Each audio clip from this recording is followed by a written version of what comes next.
Hello guys, welcome back to my YouTube channel. जैसे कि आप जानते हैं कि हम MPS 002 की जो सीरीज़ है उसको चला रहे हैं कि जो अभी 10 दिसंबर को जो एग्ज़ाम होने वाला है उसके लिए कौन कौन से क्वेश्चन है जो इम्पोर्टेंट होंगे, उन्हीं क्वेश्चन को आज हम करने वाले हैं। जैसे कि जो आपके सामने क्वेश्चन दे रखा है, अंतर्राष्ट्रीय संबंध में नारीवादी उपागम की समीक्षा कीजिए। मतलब कि जो IR है, ठीक है, इंटरनेशनल जो रिलेशन है उसमें जो नारीवादी जो फेमिनिज्म जो अप्रोच है उसके बारे में हमें बताना है कि वो क्या है। ठीक है, सेम क्वेश्चन आपको इसमें यहाँ सामने दिया हुआ है।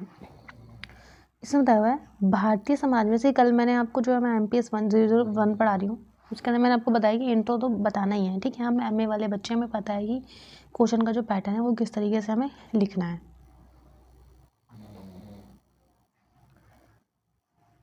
भारतीय समाज में पूर्ण रूप से पुरुष प्रधान रहा है। ठीक है, जो भारतीय समाज है वो क्या है, वो पूरे तरीके से एक पुरुष प्रधान जो समाज है वो रहा है। यहाँ लिंग भेदभाव के आधार पर महिलाओं का शोषण किया जाता है। यहाँ पे क्या होता है भाई कि लिंग के आधार पर, मतलब कि आपके जेंडर के आधार पर शोषण किया जाता है। इसमें परिवर्तन करने के लिए प्रश्न उठाया ही नहीं गया। मतलब ये जो चीज़ है भाई, इसमें कभी परिवर्तन करने के लिए कोई प्रश्न उठाया ही नहीं। मतलब शुरू में तो बहुत ज़्यादा महिलाओं के ऊपर अत्याचार किया जाता था, जिसके परिणाम स्वरूप महिलाओं की दशा में लगातार कमी आती गई। एक सामाजिक सांस्कृतिक परिकल्पना के अनुसार पितृसत्ता का अर्थ है एक ऐसी सामाजिक संरचना जिसमें महिलाओं पर पुरुषों का वर्चस्व रहता है और उनका उत्पीड़न व शोषण करते हैं। अब क्या बताया हुआ है कि एक परिकल्पना एक तरीके से की गई कि जो भाई ये पितृसत्ता है। ठीक है, पितृसत्ता मतलब क्या होता है, जहाँ पे जिसको इंग्लिश में हम पैट्रियार्की कहते हैं, जहाँ पे मतलब पिता का शासन जो होता है। इसका क्या अर्थ है कि एक ऐसी संरचना है, सोशल सामाजिक जो संरचना है जिसमें महिलाओं पर, ठीक है, जो विमेन्स हैं उनके ऊपर जो पुरुष होते हैं, मतलब कि जो मैन होते हैं, उनका वर्चस्व रहता है। ठीक है, मतलब वो बहुत ज़्यादा हावी होते हैं, उनके मतलब दबाव रहता है उनका। अब आता है कि जो भाई ये पितृसत्तात्मक है, इसके मूल कारण क्या है, मतलब कि भाई क्यों है उनका, मतलब ऐसा क्या रीज़न है जो आदमियों का दबाव जो है वो महिलाओं के ऊपर रहता है, उसकी कारण क्या है। ठीक है, समाज में महिलाओं को द्वितीय स्थान दिया जाता है। क्यों दिया जाता है, जिस तरीके से पुरुषों को अधिकार दिया हुआ है वैसे महिलाओं को भी तो दे सकते हैं ना फर्स्ट स्थान। तो उसके कुछ निम्नलिखित कारण बताए हुए हैं इसमें। वैचारिक दृष्टिकोण, ठीक है, आपके उत्तर रखा है नारीवादी विचारकों का मानना है कि चाहे उदारवादी विचारकों या फिर उदारवादी रूढ़िवादी लेखकों या मार्क्सवादी, सभी ने अपनी रचनाओं में महिलाओं की अवहेलना की है। मतलब कि वैचारिक एक तरीके से मैं बता रहा था, जो हम विचारों के हिसाब से देखें ना, विचारों की जो दृष्टिकोण है उनको देखें, थॉट्स की जो दृष्टि है उससे देखें, अप्रोचेस से देखें, तो जितनी भी जो मतलब विचारक रहे हैं, मतलब जो थिंकर्स रहे हैं, एक तरीके से आप कह सकते हो उनको, वो चाहे आदर्शवादी हो या फिर भाई उदारवादी हो। आदर्शवादी मतलब आइडियलिज्म को जो फॉलो करते हैं वो हो, या फिर लिबरलिज्म को जो फॉलो करते हैं वो हो, या फिर रूढ़िवादी हो। ठीक है, कोई कंजर्वेटिव जिसको कहते हैं वो हो, या फिर मार्क्सिस्ट हो।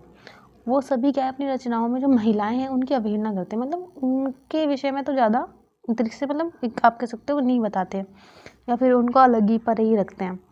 प्रारंभ से ही इस विचारधारा का दृष्टिकोण रहा है, मतलब इसी विचारधारा को सबने माना है कि नारी और पुरुष का कार्य क्षेत्र अलग अलग है। मतलब कि जो महिलाएं हैं और जो पुरुष हैं उनका जो क्षेत्र है, मतलब उनका जो काम करने का जो क्षेत्र है वो क्या है, अलग अलग है। हम शुरू से देखते हैं ना कि भाई जो महिलाएं वो घर में काम करेंगी, जो पुरुष है वो बाहर काम करेंगे, वो एक खुद ही पहचान लेते हैं। अब आता है मनोवैज्ञानिक दृष्टिकोण, मतलब कि एक तरीके से कह सकते हो आप साइकोलॉजी फैक्ट्स क्या है, मतलब वो अप्रोच क्या है उसकी। फ्रेंच विचारक के अनुसार कोई भी व्यक्ति जन्म से स्त्री नहीं होती, बल्कि वह स्त्री बन जाती है। कैसे, अब कहता है कि ये जो फ्रेंच के जो विचारक हैं, किसी ने बोला है कि भाई कोई भी जो व्यक्ति है ना वो जन्म से स्त्री नहीं होता। मतलब कैसे, हम नॉर्मली पैदा होते हैं कि हाँ लड़की है लड़का है, ठीक है, लेकिन वो स्त्री कब बनती है। अब इन्होंने कुछ अलग ही कॉन्सेप्ट दे रखा। अगर हम सोचेंगे कि अरे ये क्या बोल रहे हैं ना, कि ये तो मतलब ठीक है भाई, उसका जो शरीर है वो बेशक डिफरेंट है, लेकिन आप ये जो चीज़ देख रहे हो ना, कि हाँ लड़की को ऐसे रखना है, आदमियों को इस तरीके से रखना है, ये जो कॉन्सेप्ट है ये बाद में आता है, ठीक है। तभी वो कह रहे हैं कि मतलब स्त्री बन जाती है बाद में। स्त्री से उनका अभिप्राय है जैविक अंतर नहीं, मतलब कि बताना इसमें ये कि भाई जैविक अंतर नहीं है, मतलब कि जो अंदरूनी जो चीज़ें हैं उसमें वो डिफरेंस नहीं बोल रहे, वो तो बोल रहे कि वो शुरू में ही होती है, डिफरेंस उसमें होता है। जैविक अंतर आमतौर पर एक बालक अपनी बाल्यावस्था से ही लेकर बड़े होने तक यही देखता है कि उनके पिता काम पर जाते हैं, कामकाज के लिए जाते हैं और माँ घर संभालती है, ठीक है।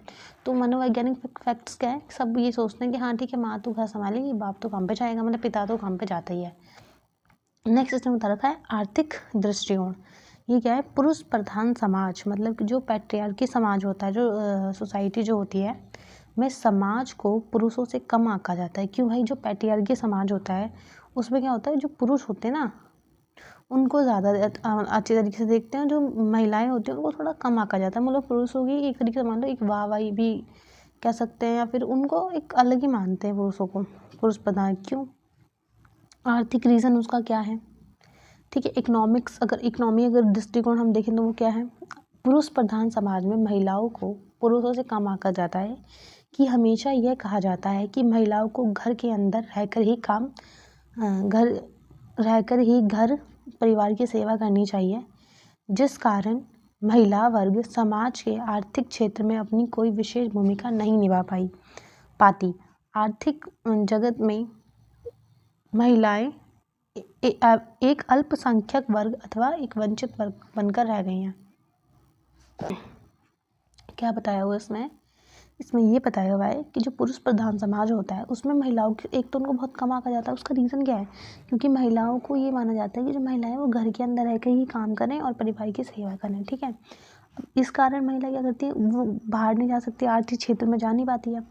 तो इससे क्या होता है कि उनकी कोई विशेष भूमिका नहीं होती है आर्थिक क्षेत्र में। भाई जब जिस लेडीज़ ने काम ही नहीं किया बाहर जाके, वो फिर क्या ही कमा के लाके देगी ना, वो फिर क्या ही अपने देश को देगी, है ना। इस तरीके से किस तरीके से वो अपना योगदान देगी, भूमिका निभाएगी। तो इसलिए उनके पास ज़्यादा धन वगैरह भी नहीं होता, एक तरीके से कह सकते हैं। ये महिलाएं जो है वो बहुत ज़्यादा अल्पसंख्यक थी, क्योंकि पहले तो ये होता था ना कि हाँ लड़का नहीं तो लड़की है तो भाई या तो उसकी शादी वादी कर देते जल्दी, या फिर पता चलता था लड़की है तो फिर उसको पहले मार देते थे, इस तरीके की चीज़ें थी। तो इसमें ये बताया हुआ, अब आता है नारीवादी और अंतर्राष्ट्रीय संबंध। मतलब कि भाई जो फेमिनिज्म है, ठीक है, वो IR में इंटरनेशनल लेवल पे किस तरीके जो इंटरनेशनल जो रिलेशन है उसके किस तरीके से है, मतलब संबंध कैसा है। अब आता है पश्चिम में नारीवादी, ठीक है, वेस्ट में क्या है नारीवादी, मतलब कि जो फेमिनिज्म जो आंदोलन है, मूवमेंट है 18वीं शताब्दी, मतलब कि 18th सेंचुरी के अंतिम वर्षों में शुरू हो गया था। समझ में आया। इसमें क्या है, पश्चिम में नारीवादी आंदोलन 18वीं सदी के अंतिम वर्षों में, मतलब कि जो एंड जो चल रहा था आपका जो 18वीं सदी का, उसके अंतिम वर्षों में शुरू हो गया था नारीवादी आंदोलन। 1792 ईसा में मैरी वुल्स्टन ने एक प्रसिद्ध पुस्तक लिखी। अब जो एक मैरी वुल्स्टन है, उनका नाम है, इन्होंने एक बुक लिखी थी जिसका नाम था स्त्री अधिकारों की रक्षा, ठीक है, स्त्री के अधिकारों की रक्षा इनकी बुक का नाम था। बाद में कई उदारवादी विचारक जैसे JS मिल, जर्मी बेंथम, टॉमस हॉब्स आदि ने महिलाओं के अधिकारों का जोरदार समर्थन किया। बाद में जितने भी जो विचारक आए, जैसे कि अब इनको तो हम जानते ही हैं, JS मिल, ठीक है, जर्मी बेंथम, टॉमस हॉब्स, ठीक है, इन सब ने क्या महिलाओं के अधिकारों पर बहुत ज़्यादा जोर दिया। अब इसमें क्या बताया हुआ है, 19वीं सदी के अंत तक यह विचारधारा जोर पकड़ चुकी थी कि महिलाओं को भी पुरुषों के समान मतदान का अधिकार दिया जाए। अब क्या था कि भाई जो 19वीं सदी जब आ गई तो उसमें ये विचारधारा बहुत ज़्यादा जोर पकड़ रही थी कि जो भाई महिलाएं हैं उनको भी पुरुषों के समान जो वोट डालने का अधिकार है वो दिया जाए। बहुत से विचारकों ने विश्व भर में महिलाओं को सताए जाने और उनके अधिकारों का हनन और यौन शोषण की आलोचना की। मतलब बहुत सारे भी नए विचारक जो थिंकर्स आए, उन्होंने महिलाओं के साथ जो विश्व में जितने भी उनके राइट्स को छीना जा रहा था, ठीक है, उनके हनन किया जा रहा था, उनको जितना सताया गया था, उनका जो यौन शोषण हो रहा था, उन सब के ऊपर फिर जो और विचार थे उन्होंने आलोचना की, जिसके प्रति उन्होंने गहरी चिंता भी प्रकट करी। अब नेक्स्ट इसमें क्या बताया हुआ है,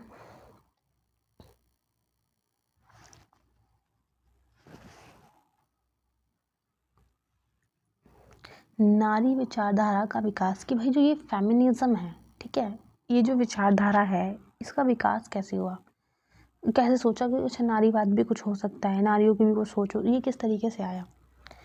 नारीवादी विचारधारा का उदय 19वीं सदी के आरंभ में हुआ। ब्रिटेन के प्रमुख विचारक जे.एस. मिल ने सर्वप्रथम नारीवाद का उल्लेख अपनी पुस्तक में किया है। आपके बता रखा है कि भाई जो 19वीं सदी आई उसके आरंभ मतलब शुरुआत में ही क्या हुआ, ब्रिटेन के एक प्रमुख विचारक हैं जिनका नाम क्या है, जे.एस. मिल। इनको हम बहुत अच्छी तरीके से जानते हैं। इन्होंने नारीवाद का ऊपर अपनी बुक लिखी थी। इस संबंध में उनका विचार था कि स्त्री और पुरुषों के संबंध में आधार प्रेम और मित्रता का है। अब ये जो जे.एस. मिल है वो क्या कहते हैं कि भाई जो स्त्री और पुरुष का जो संबंध है ना, उनका जो रिलेशन है आपस में, उसका बेस क्या है, प्रेम और दूसरा मित्रता, ठीक है। और कोई किसी पर अपना अधिकार स्थापित नहीं कर सकता, मतलब ऐसा नहीं कर सकता कि भाई पुरुषों ने महिलाओं के ऊपर कब्जा ही कर लिया है कि नहीं भाई तुम तो ये करोगी ही नहीं, इस तरीका का कोई भी चीज़ नहीं कर सकता। दोनों को समाज में पूरा हक मिलना चाहिए, ठीक है। अब जो जे.एस. मिल थे वो कहते थे भाई दोनों को पूरा हक दो ना, एक को देने का क्या मतलब है। नेक्स्ट इसमें क्या बताया हुआ है, अतः स्त्री पर पुरुष का कोई वर्चस्व स्वीकार नहीं किया जाना चाहिए। मतलब कि जो एक तरीके से जो दबाव बनाता है पुरुष, वो मतलब वो पुरुषों का नहीं होना चाहिए स्त्रियों पर। इसलिए इनको नारी मुक्ति आंदोलन का प्रवक्ता भी कहा जाता है। मतलब कि भाई इसीलिए जो जे.एस. मिल हैं उनको क्या किया जाता है, नारी मुक्ति आंदोलन का प्रवक्ता भी माना जाता है, जो आपके जे.एस. मिल हैं उनको। विश्व की प्रथम नारीवादी महिला स्टॉन कॉर्फिट के द्वारा शिक्षा पर बल दिया गया। अब जो एक प्रथम जो पहली जो नारी थी, ठीक है, प्रथम जो नारीवादी विचारक इनको बोल सकते हो, स्टॉन क्राफ्टिड इनका नाम दिया हुआ है। उन्होंने किस पे बल दिया, नारियों की शिक्षा पे बल दिया। इन्होंने बोला भाई लड़कियों को पढ़ाओ आप। इस संबंध में उन्होंने लिखा कि महिलाएं हर स्थान पर शोषण का शिकार होती हैं, महिलाओं के साथ सदैव भेदभाव व पूर्ण व्यवहार किया जाता है, ठीक है। अब मतलब पूरी तरीके से क्या होता है, उनके साथ भेदभाव किया जाता है। अब जो ये सर्वप्रथम जो महिला जिनका नाम बताया हुआ है स्टॉन क्राफ्टेड, इन्होंने बोला, एक तो इन्होंने शिक्षा पर जोर दिया, दूसरा इन्होंने बोला कि जो महिलाएं होती हैं उनका हर स्थान पर शोषण किया जाता है, तो और महिलाओं के साथ ना भेदभाव भी बहुत किया जाता है, ठीक है, जिस कारण से उनकी बुद्धि का विकास नहीं हो पाता। अब मान लो भाई आपके साथ बचपन से शोषण किया जा रहा है कि हाँ ठीक है भाई को ये चीज़ें मिल रही है, बहन को नहीं मिल रही है ना, बाहर नहीं निकलने दिया जा रहा, उसका विकास कैसे होगा, उसकी बुद्धि का विकास कैसे होगा। तो उनका जो कार्य क्षेत्र होता है वो क्या होता है, घर तक ही सीमित होता है। व्यक्तिगत सीमाओं से उनको बंद कर रह जाती है कि मतलब सिर्फ घर में ही, चार दीवारियों के भीतर ही। अब इसमें क्या बताया हुआ है नेक्स्ट आपका, नारी अधिकारों की मांग, कि नारी जो अधिकार है उनकी मांग किस तरीके से हुई। आई नो मैं बहुत ज़्यादा जल्दी बोलती हूँ, स्पीड बढ़ाने की भी ज़रूरत नहीं होती, पर ये मेरी हैबिट है, मैं कोशिश करूँगी कि मैं थोड़ा सा धीरे धीरे बोलूँ। वर्तमान समय में नारी अधिकारों की मांग के महत्व को स्पष्ट करते हुए प्रमुख विचारकों ने कुछ पुस्तक की रचना की, ठीक है। अब जो वर्तमान समाज है, जो अभी का जो समाज है, उनके लिए मतलब अधिकारों की मांग के मतलब जो क्या बोलते हैं उसको, नारी अधिकारों की मांग के महत्व को स्पष्ट करते हुए, मतलब वर्तमान में क्या है, जो स्त्रियां हैं उनके जो अधिकार हैं वो बहुत ज़्यादा इम्पॉर्टेंट है अभी के टाइम पे। प्रमुख विचारकों ने कुछ पुस्तकों की रचना की, उन्होंने नारी के लिए पुरुषों जैसे समान अधिकारों की मांग को दोहराया। अब बता रखा है इसमें कि कुछ ऐसे विचारक रहे हैं जो वर्तमान समय में महिलाओं के राइट्स की बात मतलब स्पष्ट करते हैं कि अभी के टाइम पे वर्तमान समय जो नारी हैं उनके लिए कुछ राइट्स हैं जो बहुत ज़्यादा इम्पॉर्टेंट हैं। नेक्स्ट इसमें क्या बताया हुआ है आपका, आंदोलन में महिलाओं की भागीदारी। भारत में गांधी जी की प्रेरणा से हजारों लाखों की तादाद में महिलाएं, औरतें भी लड़ाई के मैदान में शामिल हुई। आपको याद होगा जब दांडी मार्च हुआ था ना, तो उसमें महिलाओं ने भी बढ़ चढ़ के पार्टिसिपेट किया, तो वो भी अपने घरों से बाहर निकली थी फर्स्ट टाइम। उन्होंने शराब और विदेशी कपड़ों की दुकानों पर धरना दिया, ठीक है।